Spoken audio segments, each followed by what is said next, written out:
to another episode of Stew and the Nunn, an online radio show and podcast focused on national security, policy, politics, and selfless service.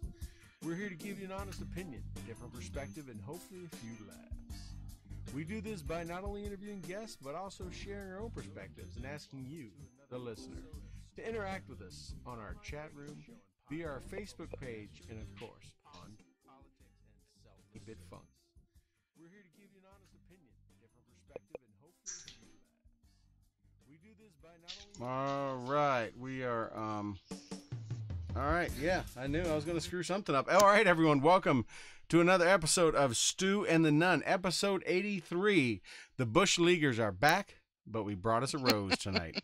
A rose between two thorns. Miss Wendy Stewart is joining us tonight here on Stew and the Nunn. We haven't talked to Wendy on a show in a long time, but she has worked with us a lot in the past on unnamed shows, which we will not mention. And I want to welcome my brother from another mother, Toby, the man, Nunn. N-U-N-N. And that's second too, and you want none of this on tonight's show, but that's right. It's good to be back.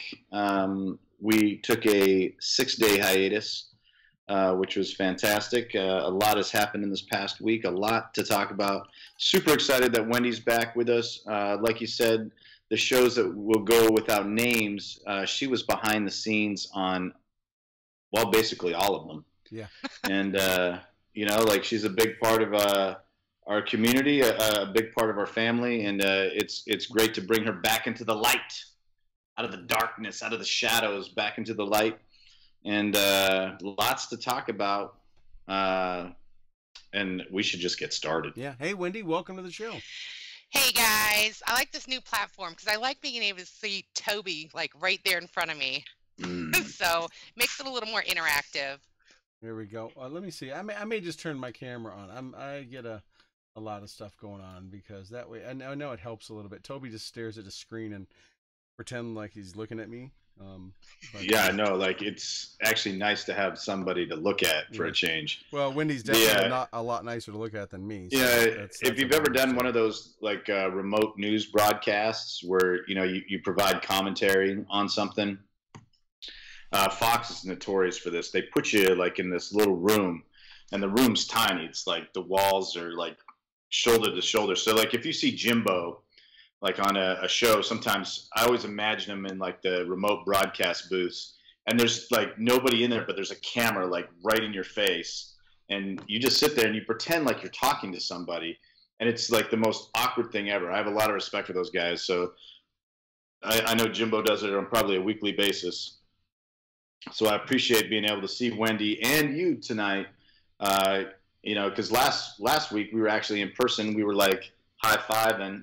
Yeah. And, like last week was Tim Kennedy. This week, Wendy, we're on a roll. We were together last week. We had Tim wrapped up in a blanket of Stew and Nunn. We were on both sides of him. And I know ball blanket of glory. A ball blanket. And I know he felt safer than he ever has. Yeah, no, like he even disarmed himself. He's like, I'm making myself vulnerable. Yeah. Hold on a second. I got some. See, I got feedback there. Yeah, I hear that. Yeah, it's the Spreaker stuff going on. Too many things going on. If you saw the number of screens I have going on here, but no, it was good. It was nice being together. We don't get a chance to do that often, and it was nice to be able to. Not have delays, not have a lot of audio video glitches because we just had like one camera to focus on, and our good friend Doug, the Shard there from Gear for Grunts, hosting us in his house. Tim making time for us to later than normal show, but he's a busy guy as we talked about, and it was good for him to make time for us, and that was a great not only to be together but also hang out and see Tim again because it's been a while. So at least for me, I know you see him a lot, and. Now we're seeing Wendy again. We haven't seen her in a long time. And I just thought of something. Wendy, if we ever brought you back like full time, we'd have to like be like Stew, and the Nunn. Yes. Stew is actually what I call my ex-husband. I call him Stew. So we'd have to come up with something else. Okay. Stew squared and the Nunn. How's that one? Oh, if we go mathematical, yeah, I'd be okay with that. That would pull out the Korean in you. Right? Yeah, I went there already. We are 2 minutes, Okay. 7 minutes into the show. Doesn't hurt my feelings. Mm-hmm. Anyways, yeah, it's good to be back. Good to have Toby. I'm back up here in the so I'm in the northern studio. Wendy is in the northern Midwest studio, and Toby is in the southern studio of Tejas. Everyone looks like they have sunlight, but why does it look so bright where you're at, Wendy? Because it's kind of getting dark out here. You must be way up north. Because I have my blinds and screens open. I have my back door open so my dog can come in and out. She right now, the reason why I keep looking over this way is because she is right up on me, and I'm trying to keep her quiet. She can be on the show flinging too. around her food dish or jump 80 pounds up into my lap. So all right, but she's welcome on the show herself. But no, a lot going on this week. We don't, Wendy's kind of our guest host. We are, there's a ton of stuff happening. It's been a busy week since a lot has happened since we were last together, Toby. It's almost never a quiet day with this administration or some of the stuff that the media goes on. You wake up every morning, and I used to get up, and handle like early morning duties.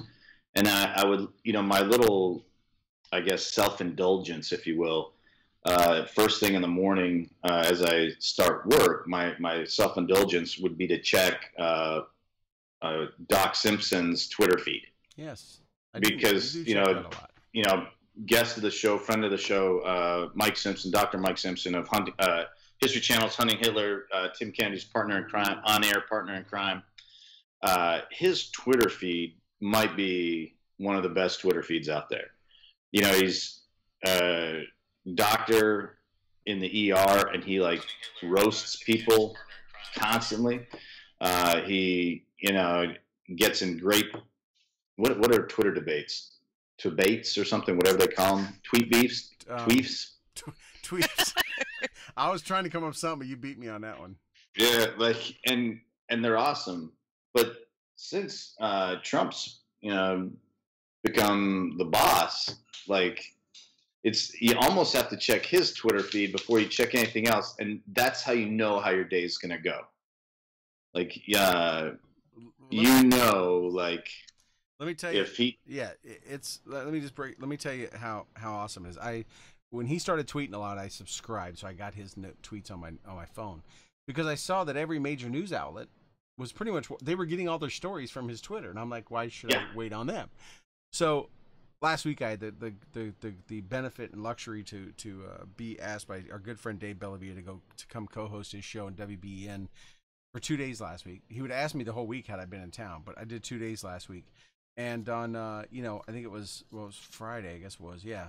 So we were sitting there doing the show, we're hosting the show, and we just came out of a commercial break, and Dave was talking, and I'm right in the studio with him. We're both on separate mics, and I got my iPad there, and it pops up, and it's like, Trump fires Priebus and replaces him with General Kelly. And I'm just like, I just look at it, I grab my iPad, just spin it around, and I'm like pointing at it, like having a convulsion. And he's reading it. He's like, Jesus Christ, we got a breaking news story. So they're fed by ABC News.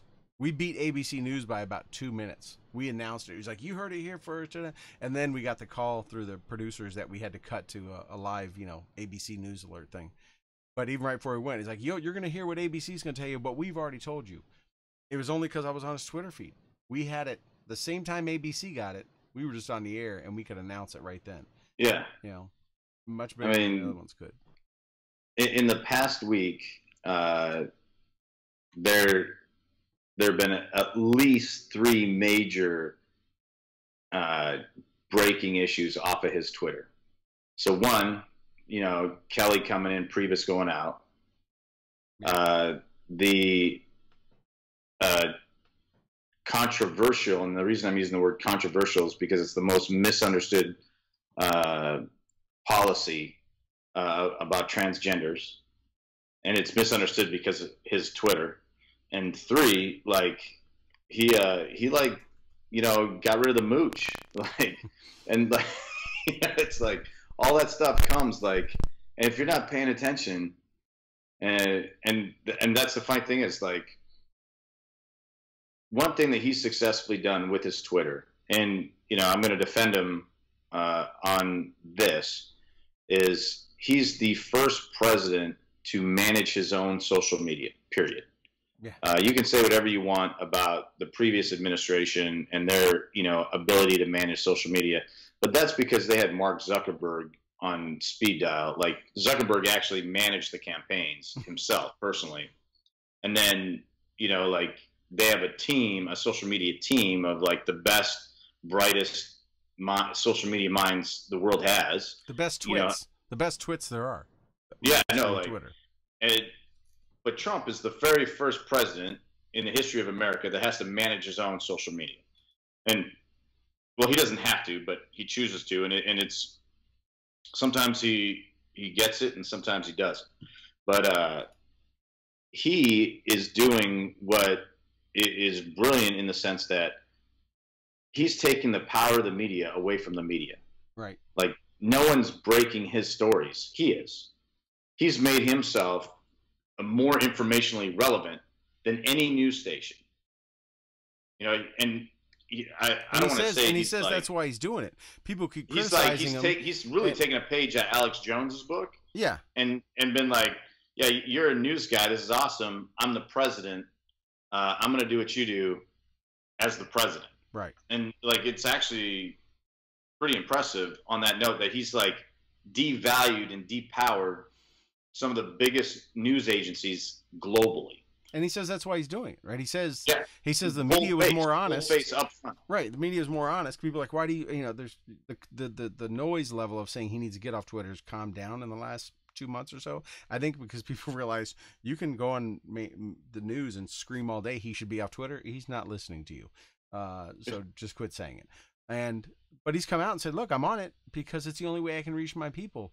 And my people want to hear from me, and I can't trust the news to do it. I mean, it would be, if they just said, okay, we'll call a peace, we'll call a truce for 3 months or 6 months, and we'll really report honestly without any biased agenda. I bet he would just get off and I'm sure the dude's busy and crap. He would like the news to do their job and not have to micromanage them, but he's essentially micromanaging them because they're not doing their job. Wendy, you come from a strong political background with a wealth of experience running for office. Not political. Yourself. Stop with the political. So I really have just disconnected from a lot of the crap. I don't have TV. I don't watch when I stay in a hotel, like if I have to travel, whatever, I try to turn on the news, and as soon as I see all the blondes and male or female in their little suits and they're just wah wah wah, I can't even stand it anymore. The thing I like about Trump is that, at least in terms of his social media and him using Twitter, is that people always complain about being taken out of context and or having the press cherry pick quotes to support their bias. And because he is speaking directly, and we all know that he is speaking directly, not through a communications person or not through his spokesperson or whatever, we know that his Twitter is him unfiltered. We get some insight into him. Now, some people may say he's crazy. Some people may say he's out of control. But there are a lot of people out there who appreciate his candid expressions of what he intends to do or what he wants or what he's going to do. Would you say he's the most transparent politician you've ever seen? No, because I think he probably has a lot of Machiavelli stuff going on in the background. He is not an idiot. He is very much in control. So I think, like, even with the Mooch situation, there may have been the thing that he wanted to give his buddy a chance. You know, maybe the guy's a businessman, he's a millionaire, you know, might connect in some other way that only Trump knows, that there was a reason why he made him his communications director. But, you know, he's just as easy. It's just as easy for him to just cut him off the knees. And so I don't know if that's necessarily a transparency when we don't know all of Trump's motives. Well, I mean, it seemed like it had to do with the interview that he thought was off the record. I mean, that's what it seems. No, I'm talking about hiring him. Oh, yeah. So I want to spin back just a few seconds because I think, Wendy, I think you touched on something like very important, and that is in the past, presidents, have utilized the benefit of the Oval Office to usurp airtime to give eloquent, no feedback speeches. Throw the press briefings out the window. Every president, in the past 50 years has had to deal with press briefings. The fact that he's not usurping airtime to make long, drawn-out, eloquent speeches to try and sway and sell policy, decision-making, whatever it might be, he makes announcement 145 characters at a time. He has to be extremely candid. So he just gets down to brass tacks. Mm-hmm. And on top of it, he's doing it on a platform where there's feedback. There's direct feedback. And that's actually, people are like, oh, that's very cowardly that he makes these statements on Twitter. No, it's not cowardly at all. He's actually he gets instant polling information right there. Absolutely. And so I think he's more transparent than past administrations. I don't think he's the most transparent because I agree. There's probably some Machiavellian stuff going on there, and the whole deal with giving his boy an opportunity to do something that was completely unqualified to do, even though he believed that he had that ability. He gave him the opportunity, it didn't work. He listened to his people that said, okay, hey boss, you said that we should give him a chance. This is what you got. I don't think this is what your intent was. Let's move forward, and let's move forward without him. And he's unleashed some really neat stuff directly to the people that I don't think any president has ever even contemplated doing. I imagine, within the next year, there's going to be a major military action, and he's not going to wait 3 days to walk down a red carpet to stand behind some uniformed guys at a podium in the East Wing and make a statement. He's going to be like, check out this live video feed on my Twitter of us dropping something on this dude. Sorry, we just took this country. Here's how it went down. And he's going to give access to the general public and the global public. I was talking to my sister today, and she lives in Spain, and her understanding of Trump is based purely on her understanding of him through the international media. And I find her perspective really interesting because, the international media, they don't paint him in a positive light at all. She had some very valid points. I think she's very astute. She's an extremely intelligent woman. But it's interesting, he's taking that and he's going to not just feed the American people. He's going to feed, when he tweets something about China, he's talking to China.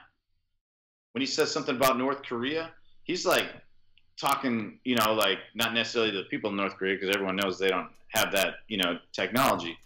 But he's talking to their leadership. He's like, hey, Kim Jong-un, while you're sitting there drinking your Hennessy, this is what I think about your missile launch. So it's really these backroom channels that we used to have, these, remember back in the Cold War, hockey was the form of diplomacy. But I think I hope that he has a little bit of caution in that we do have a State Department. I know a lot of them are career diplomats. A lot of them are just appointments. A lot of the ambassadors are just appointments based on business connections and stuff like that. But there is a small core, not Hillary's core, but a small core of dedicated statesmen who really work very, very hard to prevent misunderstandings. And so I think Trump just I hope that he is somewhat cautious. I understand he's speaking as the leader of our nation and he has to kind of draw the line in the sand that he actually will back up, unlike previous presidents. But I just hope that he's cautious, because it's very easy to misconstrue. I mean, how many times have you texted somebody and they misconstrued the tone or the tenor? Oh, that's never and you get into a pissing contest just because you misread it. That's never happened with me. Last week, perfect example. Yeah, so I think he just has to be cautious that he's not a little too overzealous with that, and not putting into the hands of our diplomatic corps some of the tasks and duties of conveying the serious issues and some of the seriousness of doing things like launching missiles. You know? Well, one thing he is doing is he is listening to the people around him. I mean, in the past 2 weeks, especially, we've seen him, listen to the Secretary of the VA, and kind of amend his concept of like the choice program a little bit and what he wants to see. We saw him, working with the Secretary Perry, the Energy Secretary, about how we're approaching the futures labs and stuff like that. And then obviously the big military issue of last week was the alleged ban of transgender. And the reason I say alleged is because because the way he tweeted it in 2 separate tweets, because of the character limitation, everything in the first tweet, saying like there's going to be no room in our military for transgender period in any capacity, went immediately virally and globally as like this hate born issue. Not the secondary tweet of like off the recommendation of my general officers because of their concerns and the studies that have been done for the last 12 years. This issue has been a hotly debated issue, and not because of don't ask, don't tell. This is not a sexual orientation issue. This is a medical issue, and this is a cost preventative issue. Right. It immediately, like the firestorm that's come out of it, and everyone's like jumping on it. We were talking before we got on the air. The commandant of the Coast Guard, made this big political, bravado peacock statement today, like, I'm not turning my back on my troops. Like, well, one, you don't have any. You're not a military force. Like, you're not doing anything brave at all. You're full of shit, actually. You're just standing there grandstanding, trying to make yourself relevant. You're like, who's the commandant of the Marine Corps? Yeah, everyone knows who the commandant of the Marine Corps is, because that's a warfighting force. Who's the chief of staff of the Army? Yeah, everybody knows that, because that's a warfighting force. Who's the Secretary of the Navy? You might know. Right. But you know who, like, the SOCOM commander is. You know who the CENTCOM commanders are. That's because they're warfighting forces, and they're doing something globally and making an impact in a very positive way. Who's the commandant of the Coast Guard? No one gives a shit. Yeah. I actually do. That's not fair. That is not fair. That's not a fair assessment. They patrol and protect the coastal waters of the United States. They do. But they're a DHS asset. They're not. They're not a military force until they get. So for him to stand up and say that they have their own military academy. They actually have their own military academy, the Coast Guard Academy. And it's considered one of the top academies. However, they are not part of the military. So their leader grandstanding like he's, like, I'm buffing up against the president here. I'm disobeying this. He's not. He's full of shit. He's lying. One thing, it's not a policy. Political grandstanding. Yeah, and if he was a military figure, he should lose his job. He's not a. Well, one thing, he's not a. It's not even a policy yet. The president tweeted it. When it becomes a policy, then it's a different issue. But even when it does, like you said, he's not in DOD. Not until he gets deployed. Yeah. He's a DHS thing. Now, the new DHS secretary, he may have something to say about this Coast Guard commandant, but we'll see. But it has nothing to do with that. So I get what you're saying, Toby. It is grandstanding. He didn't need to come out and say anything.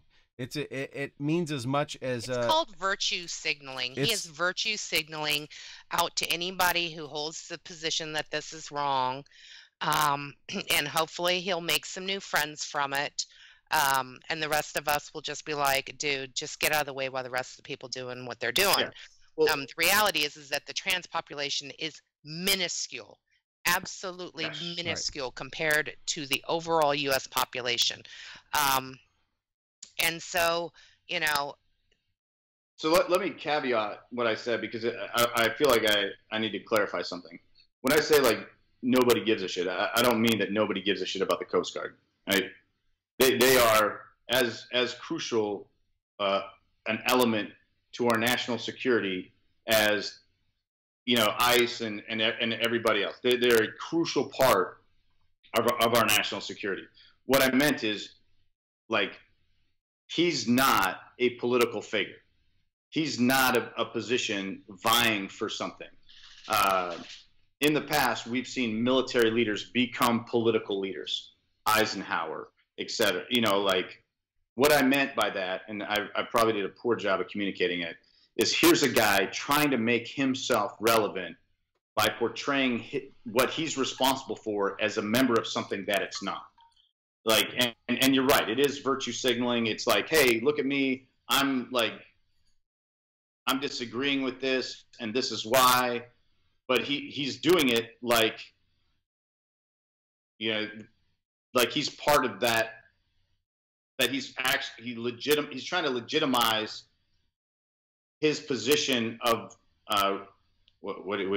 disobedience, disobedience. Resist. To a position that doesn't exist. I'm saying this wrong. Yeah. Okay, I think I know what you're saying. He's trying to portray that he is rejecting and disobeying the military decision making when he is not within that framework. God, that's why I love Wendy. She's so awesome. She can just take the crap we try to spew out of our mouths. Toby trying to spit it out. I know where he's going, but we've known each other for over 10 years, so. And what's frustrating about it is that's not the military's function. The military's function is not to make political statements. The military function is to work at the pleasure of the people of the United States under the orders of the Congress and the commander-in-chief. That's, you know what, that's a good point. When we're in the military, we've this is why so many folks have, mil blogs had a lot of fame and popular when they did, because, and I said this a lot even when I was, you know, blogging when I was deployed, I don't get paid to have a political opinion. It is not my job to have a political opinion. My job is to carry out the orders. Now, once you retire, then you can go and rant all you want. You can do all that you want, but we don't get to pick and choose unless they're, you know, unlawful orders or violate something. We have to follow them. Most people don't know this. General Mattis and General Kelly are both Democrats. They're Democrats. They're not Republicans. Yeah. And so is, but they got asked, and so is, well, yeah, Petraeus definitely, and McChrystal, but they were asked to step in and serve their country and continue serving, and they're doing it. They're not doing it because they're aligned with politics. I mean, let's be honest. It isn't like Trump was a long life Republican. He was a Democrat up to a few years ago. It has nothing to do with party. It has to do with people stepping up and serving. Yeah. And so the media and so many folks in this country want to put you in one camp or the other camp. And if you like a certain thing, or if you're a certain skin color, or if you're this, then you're automatically in that camp. You know, you can't even have a different opinion. Sorry, I'm done. Can't tell if Toby froze up or if it's at my end. No, I see him. No, the one of the things, like when Obama became president in 2008, you know, there was all these papers written about how he was the most like Lincoln or Lincoln-esque president ever, because he stepped across the aisle to get people, try to build a team that was the best person for the job versus, like, you know, facilitating favors, if you will, like we debts. Come right back to the press on this one. And yeah, and it which, you know, at the time, like, everyone's like, oh, it's so true. Look at, and no one mentions what was just mentioned. In addition to it, you know, like, you know, you have some of the most impressive minds on the other side of the aisle in power and leading the most crucial part of our national project, our little puzzle there. The biggest pieces, you know, in theory, are in conflict with the administration, and it's working out beautifully. McChrystal, let's not forget, he lost his job because he made a political statement. Yeah. We don't pay generals to do that. It's so interesting, like how people are like brushing over and just being extremely dismissive about like how this is actually working. The mooch issue with General Kelly coming in, and it's not a secret, and it has nothing to do with the military. When a guy takes over a football team in America, let's bring it down to the most important thing in America, and everyone knows that that's football. At least in Texas, it is. When a head coach takes over a football team, I thought it was hockey. He brings in his people. He wants a clean slate. Rarely do you see a head football coach take over and keep all the same assistants that served under the last guy for 8 years. You know what? Here's the thing. With the mooch thing, I just see it from an outside perspective, working for a private company. We have seen over and over in the news and, social media and stuff like that, a person who, not even at work, they don't represent the company, but they're not even at work. And they go off on a rant, they scream at the drive-through employee or have a fit or whatever, and they get fired because everybody knows, or somebody outs them as having worked for this company. Do you really want this crappy attitude, fly off the handle kind of person working for the company? This man was hired to speak for the president and this administration. And within 2 weeks, he's on the phone, berating, and you guys know I have a potty mouth. But you don't do it as representing a company, an administration. That is your job. That's like if the marketing director of, Google decided to call up a person in the press and do that thing. As soon as anybody heard what he said, he would be gone. This person doesn't represent us. Their attitude doesn't represent us. And that mooch guy stuck around at least a day or two before they canned him. I don't even know why he stayed around that long, because he was out of control, out of line, and way outside his box on that. Hey, I just want to confirm, Wendy, there's a young man named Bruce in our chat that says, yes, you do have a potty mouth. So you do have someone, not that Toby and I didn't know that. That's probably Stu, the other Stu. It is Stu. I recognize the name. Yes. But no, I mean, it's a good thing. I heard a reporter the other day asked in the press briefing, the president's been known to kind of, talk off color himself in the past, why does he now have an issue with this? And Sarah Huckabee Sanders put it great. It's like, the president was a private citizen then. And the president said he wanted this change because for this position, that's not the way, this just wasn't the right thing to say of someone in this position, in a leadership influential position like this. But it just goes to show, I kind of paused and watched that, and I was just like, yeah, it's exactly it. The press trying to take it back to a recording in a bus years ago. Well, and it was kind of the whole, the president did it. Why does he care now? It's like, because he's now in the most influential and awesome office. Are you talking about that Entertainment Weekly or whatever? Yeah. They tried to spin it back to that, right? And it was like, okay, when you were having a private conversation with somebody, I'm with you, and you get a little rowdy, and somebody... Rowdy. And somebody secretly records it, and then so many years later puts it out in the press. Aren't you glad? That is very different than being hired as the communications director. Right. Aren't you glad no one's ever? Aren't you glad no one's ever secretly? Aren't you glad no one's ever secretly recorded you, Wendy? That you know of. That you know. I'm. As a guy that said some things on the record one time that I probably shouldn't have said. And learned a lesson about, when you represent something other than yourself, you have to hold yourself, to that standard. I think he's, for the most part doing that. The one comment is like, "Oh, Huckleberry there," like. Huckleberry. Did you just call her Huckleberry? Dude, she is awesome. No, she's my Huckleberry, man. Like. She is awesome. Like, she thrashes dudes. Yeah. Like, she does it. She does it with kindness. She reminds me of a younger Donald Rumsfeld in the sense that, like, she says what she needs to say. She says it like with candor. She says it pointedly, and she doesn't like play into games. You are not going to get her with some sideline crap. Right. She's like, no, that's not what I said. What I said is this, and you're a little kid for trying to twist this. Well, I mean, yesterday, right? She does it with finesse. Spicer got all worked up and stuff, and I'm curious of whether Spicer's going to stay around or not, but because his resignation hasn't happened yet. But yesterday she was, asked, well, the president put up that there's no chaos in the White House. He tweeted about it and all that stuff. Don't you think this shows a sign of chaos? She goes, you want to see chaos? Come to my house. I have 3 preschoolers. Then you'll see what real chaos is. And it's like, not only does she dress them down, but she says things that the entire American public can relate to. Because I guarantee you there's a slew of moms out there like, go girl, Oh, I love it. She was like, that's chaos. And she's like, if you want to come watch them, any of you want to come babysit, let me know, and we'll talk about it if you want to come babysit and see real chaos. I mean, she totally humanized herself, but she dehumanized them, because how could they say something? She's like, if you really want to see it, you can come babysit for me. We'll talk about it. We'll see if you're up for it. And then she's like, on to the next thing. Been unconventional. Yeah. Trump is an unconventional president.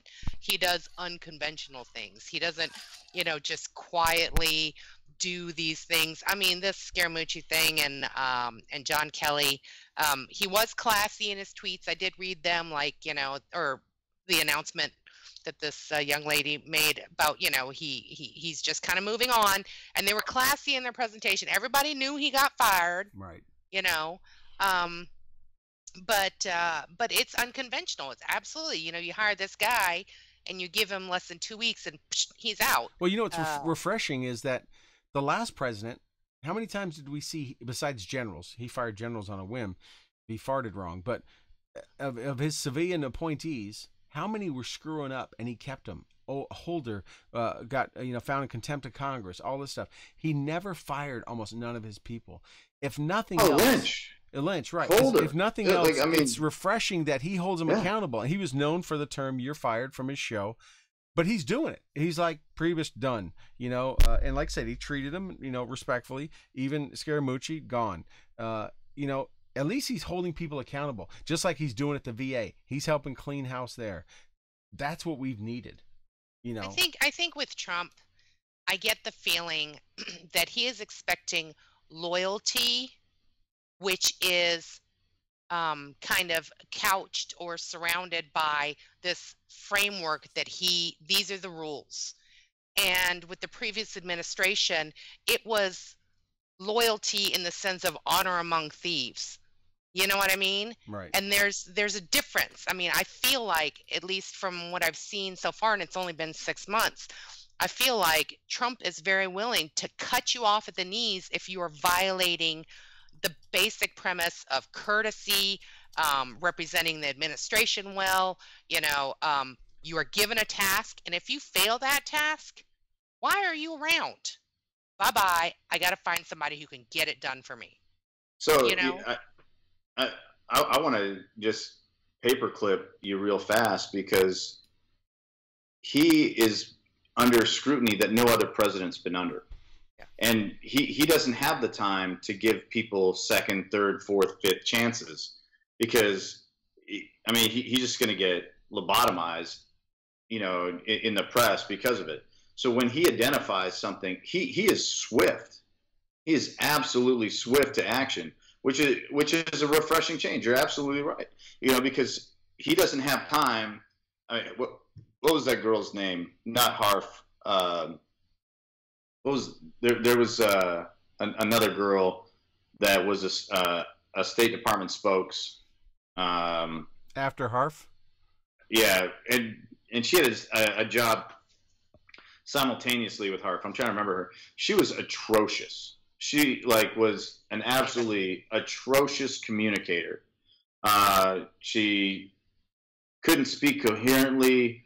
She clearly, had the academic chops to be in the position that she was at.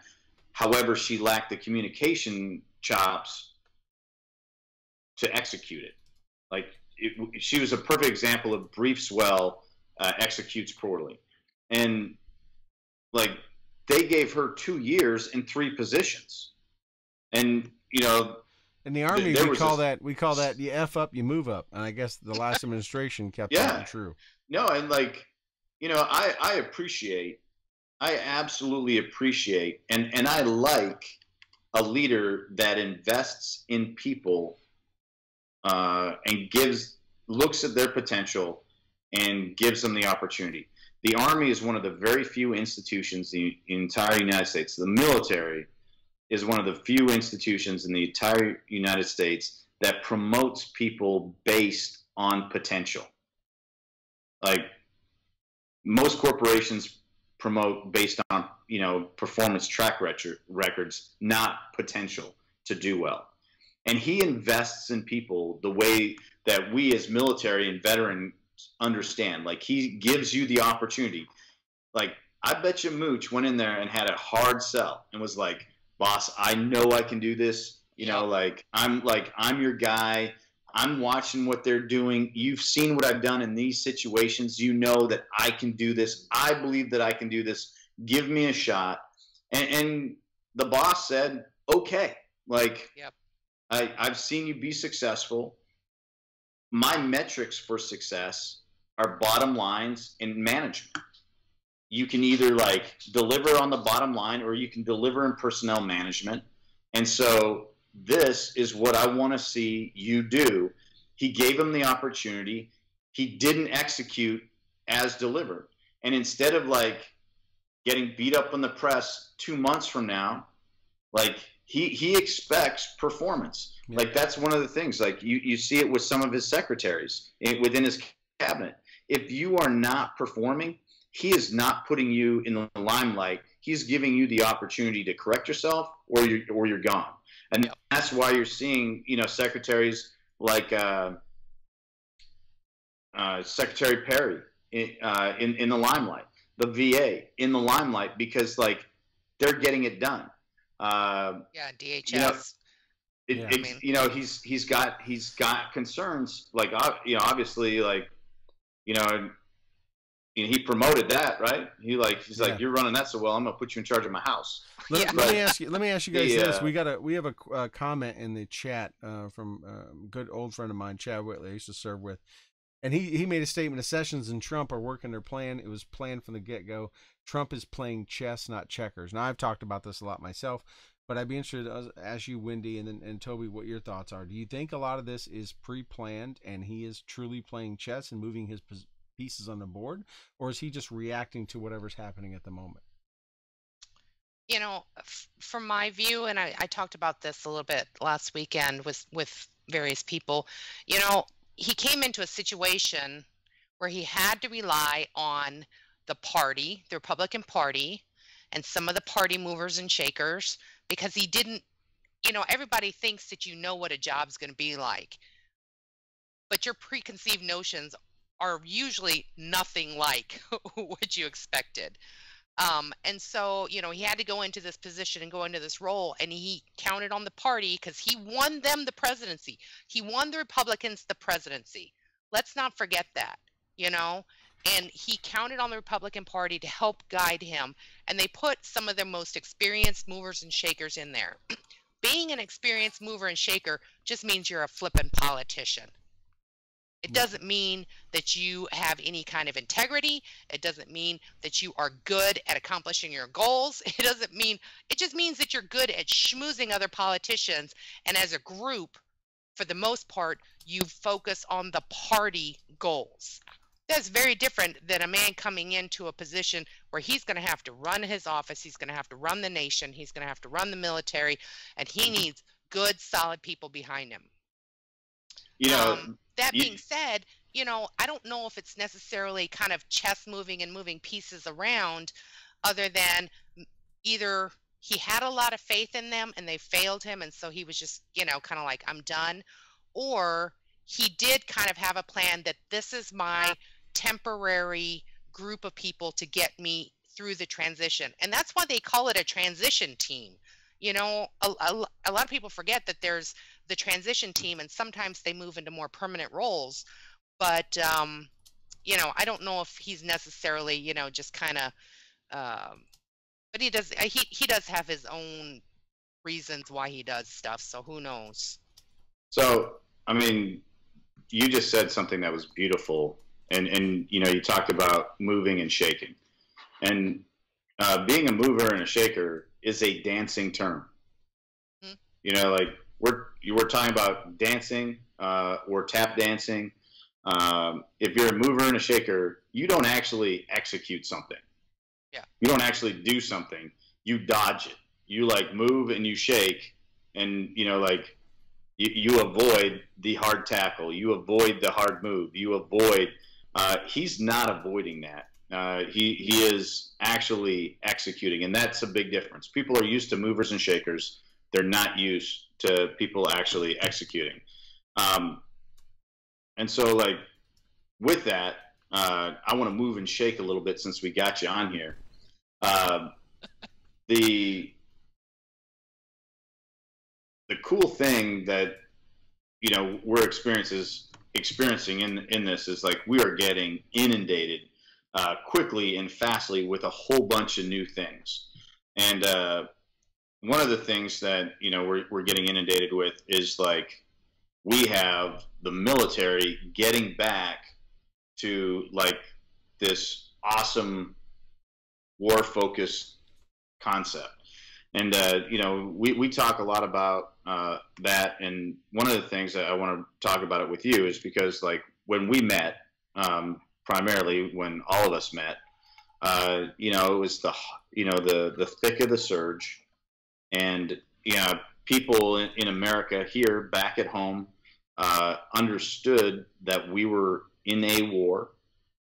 They understood that it was hard, and you and your group, if you will, your demographic, your friends, your family, you were committed to the fight with us, those of us that were serving, and we're tremendously, eternally grateful for that. You know that you will always have a special place in my heart. I love you because of that.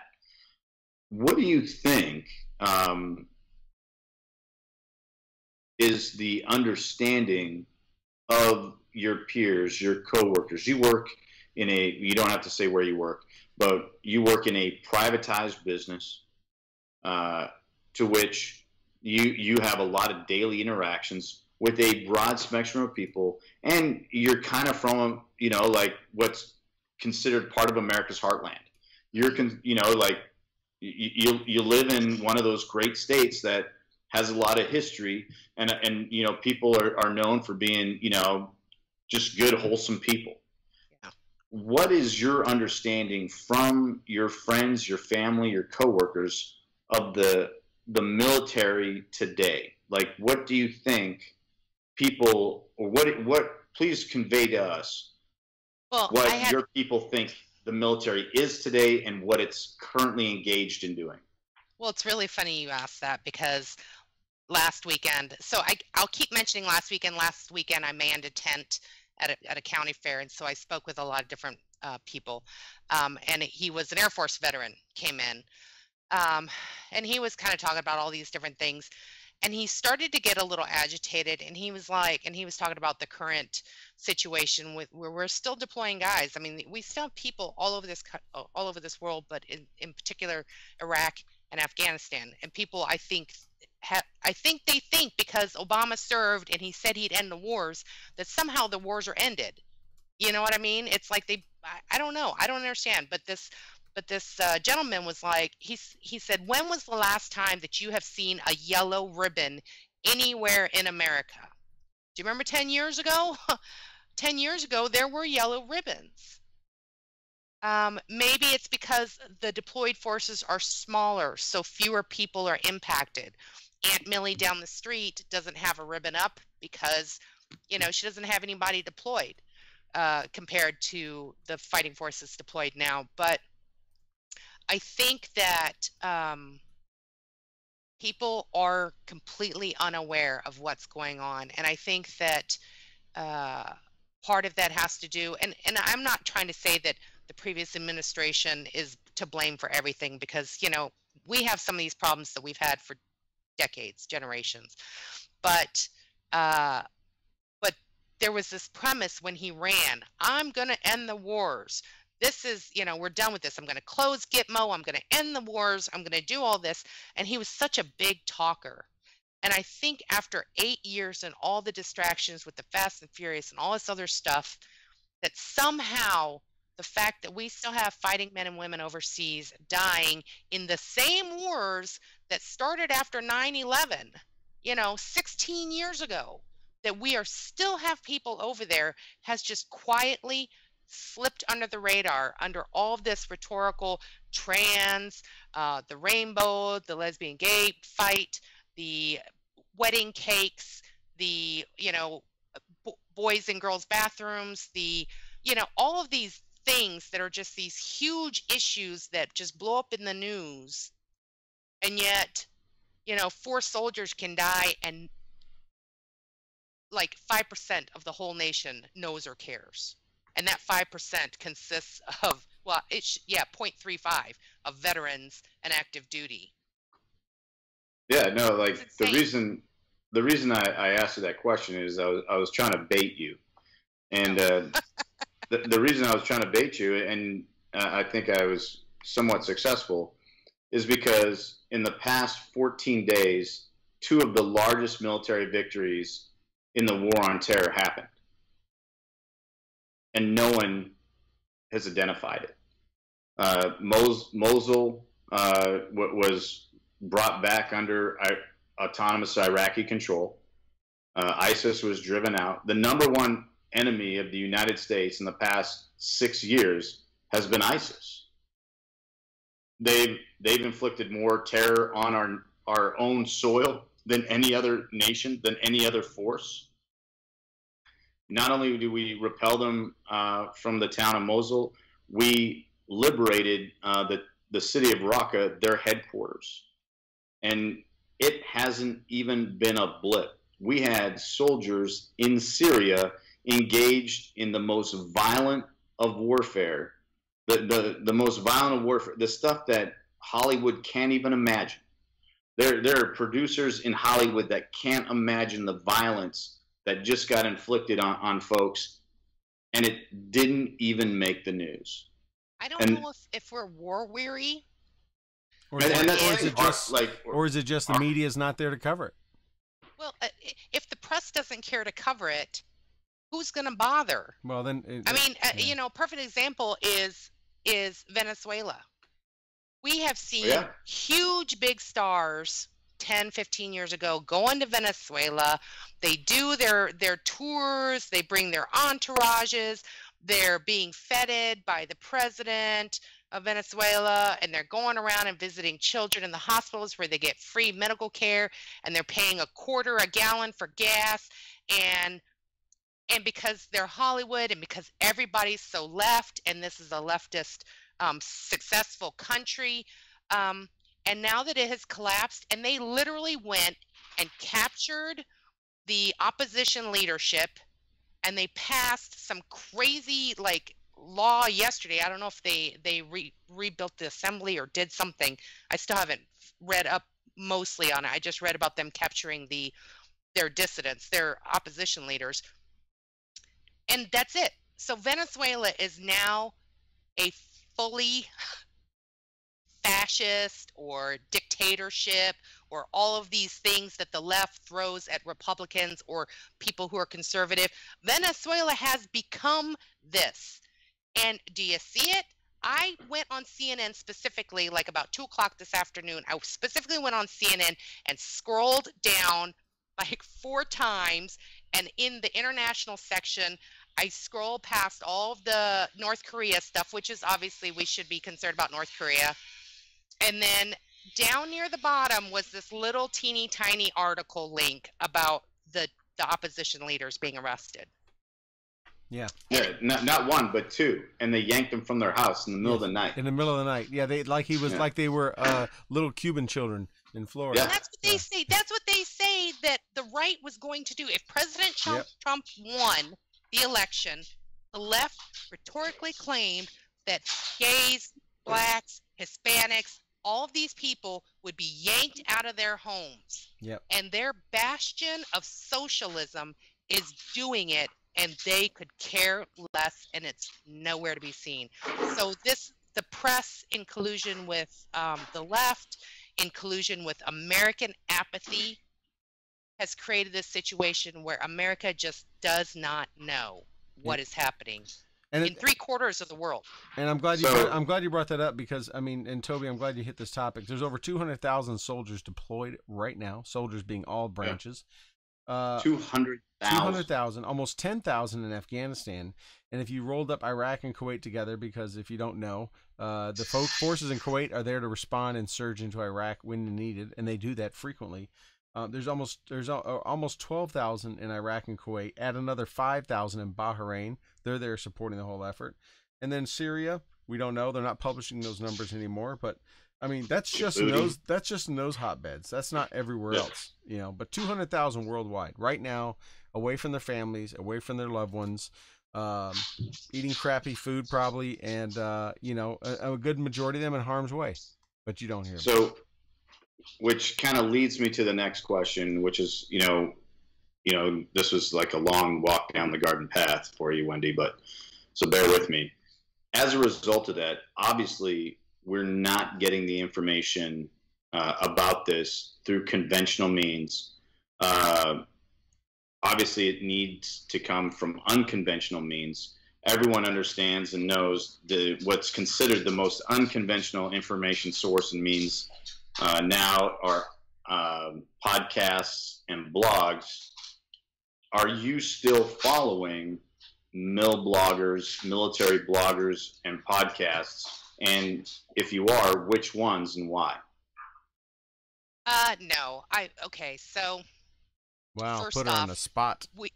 Yeah, that's okay. Super awkward. First off, you know, years ago, I think one of the last conferences we all went to and we all gathered at, there was this whole you know, how to spin your blog, and there were conversations about a lot of it went from free-for-all to censorship to, okay, we're not going to censor you, but you should probably watch yourself.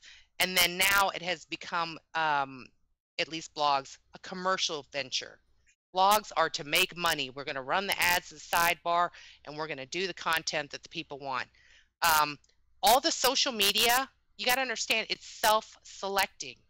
It is absolutely, I follow who I want to follow. So unless you can get a push from somebody who has 1 million followers, you're not going to pick up a large following that is diverse. You're going to just get your friends and maybe your friends' families to follow you. Right. Because we're self-selecting. I mean, I'm going to, you know, I go on pages. I like pages. I follow, Troy, I have yours, Boo Hammer. I see your daily briefing every day. I do follow this one. I can tell you, people would rather watch cat videos and follow animal sites, which I do. I'm a big old squishy bomb, so I follow the animal sites, than to hear the hard truths. They would rather just follow the happy stuff, or follow their friends, or follow the recommendation of some cool hip musician or actor. And you know, and I think that's where a lot of people struggle with this whole, you know, back in the day it used to be the SEO, you know, the search engine optimization. At this point now, I think it's more being able to leverage people that you know, or people that you can somehow draw into your sphere to move to a wider audience. And that's a very difficult thing to do unless you can create some viral moment, unless you can create, you know, it's just very difficult to reach out further than a very small scope of folks. I'd like to hit on two things here that Toby, you brought up that made me think of. One, I remember that last conference we all had together, and it was around that time we definitely started to see the downfall of a lot of military blogs and just going silent. And I know at that point was when Facebook was really taking off, and I know many of us that started blogging back in the mid 2000s, early 2000s. You know, almost everyone, 100%, we all had the same story. Why? It was so my friends and family could keep up with my deployment and how I was doing, and I don't have to send emails. because there wasn't social media then, right? There was MySpace, which is terrible, but so we all wrote blogs so they could kind of know what we're doing.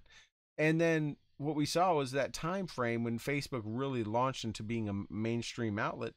You didn't have to worry about your commander seeing your stuff and this and that, whatever. You could lock your Facebook down, only allow your friends to see it. And now you could truly write to your friends and family. So I think that's one reason, Toby, why we've seen it. I think another reason is you think back to that time, we didn't have all the alternative news sites we have now. And alternative news sites to me are great. They're not a bad thing like the left tries to portray them. We didn't have, you had maybe Breitbart or Blaze, but now we have, and you had Small World's Journal and maybe a couple others, right? But now there's a number of them, Red State, IGR, IJR, all kind of different ones that for whatever they are, some may be honest, some may be spinning, whatever. But there is now, I think the American people have a plethora of news outlets besides the big three or big five, if you would, right? That come on the TV. They go to all kind of different sources now, not even just blogs, but there's a ton of people out there writing real news stories, and they have real journalists, and they're making their market off of ads and that kind of stuff. So I think it's both. I think it's the alternative news sites are there, and Facebook and social media killed the reason to even have a website and pay for a domain name and all that kind of stuff. Well, yeah, I'm going to, partially agree with you, because it definitely is easier to get something quick and painless and surf. Unfortunately, one of the things, and I've been searching, back in the day, there used to be correspondence that I deeply respected, and I looked forward to hearing and reading their take and their understanding on things. Guys like Sebastian Junger. I really, miss guys like that being out there. And I honestly think that, the journalists that are reputable aren't going to places because, their outlets they're not going to cover it. It's not worthwhile to them. You pick up a USA Today, you pick up a New York Post, pick up a Washington, Post, or, New York Times, you pick up any of that stuff, that they're not interested in that. That everything is so domestically focused and so anti-domestically focused that, they're not providing a place. I can't believe this is coming out of my mouth, and I probably should wash it. Guys like Michael Yon aren't going. You did not go there. Where's the kill switch? Where's the kill switch? Yeah, no, I'm just saying, I hate the dude, and I hope he burns in a slow way. I hope I get to light the match. That's the first time his name's been. That's the first time his name's been said on this show. So now he's going to target us, because we've never said that. Great. I don't give a shit. He's you targeted guys me just for years. Me into it again. No, but I'm just saying, people aren't, and I'm paying the guy a compliment in the sense that, people aren't doing that. It's much easier to write some sensationalist story about McChrystal not even in the war zone when they buried him, the Rolling Stone, or the VA rape hoax that they perpetrated, Rolling Stone. And some of the other articles, it's just much easier. Everybody's looking for that viral moment. That's really what it comes down to. Somehow creating a viral moment supersedes truth, supersedes honesty, supersedes a genuine story. It's about the mass number of hits in the shortest amount of time. Yeah. Well, I got to get off here in a few, but you just said one of the things I wanted to bring up. So I'm gonna transition quickly to it, and that's the Rolling Stone.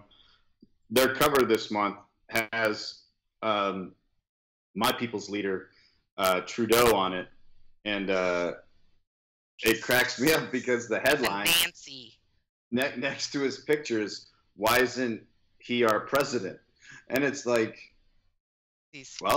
Canadian. Let's start with the obvious. He's Canadian. Canada's a completely different political system.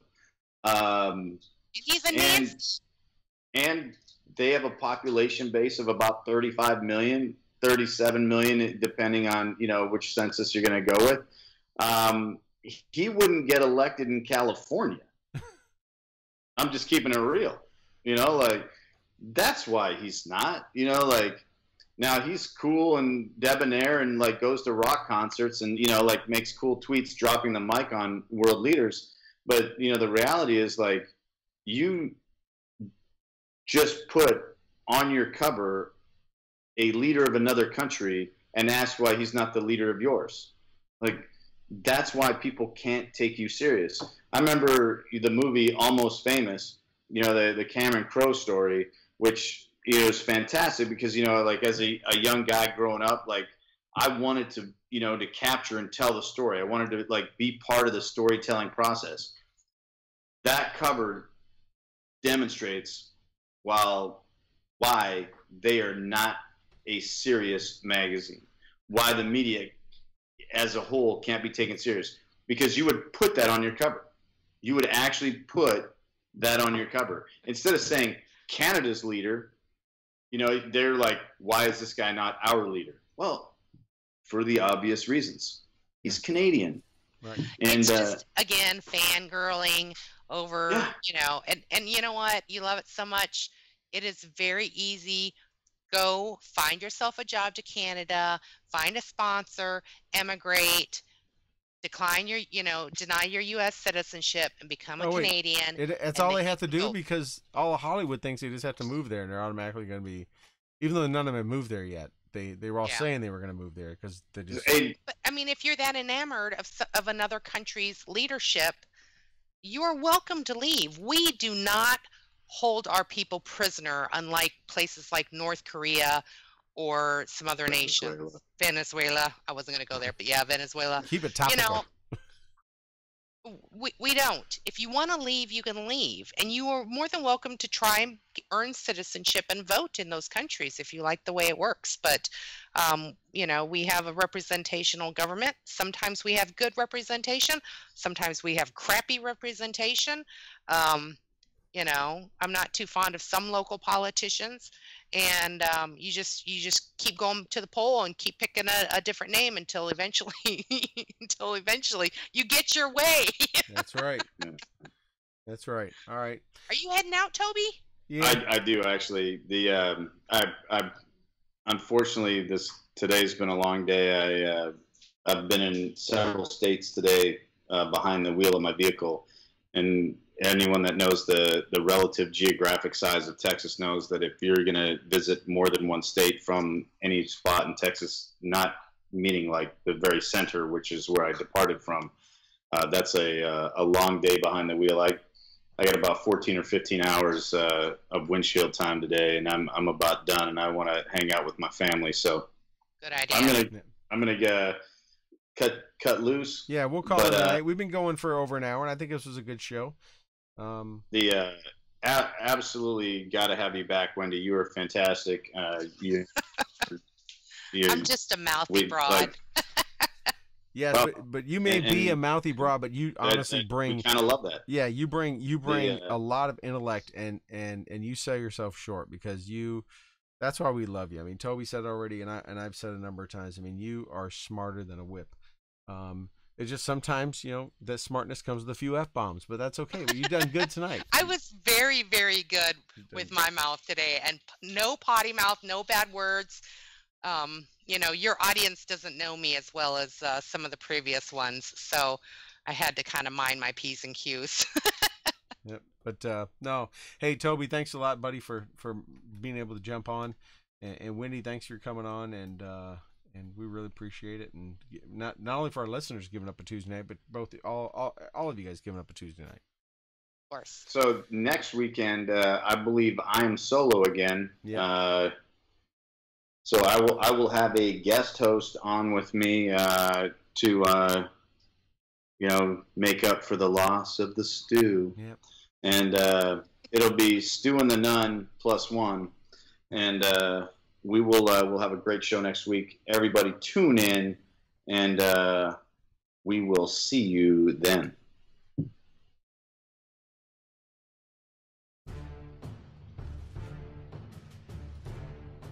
Oh, and like our page. Yes.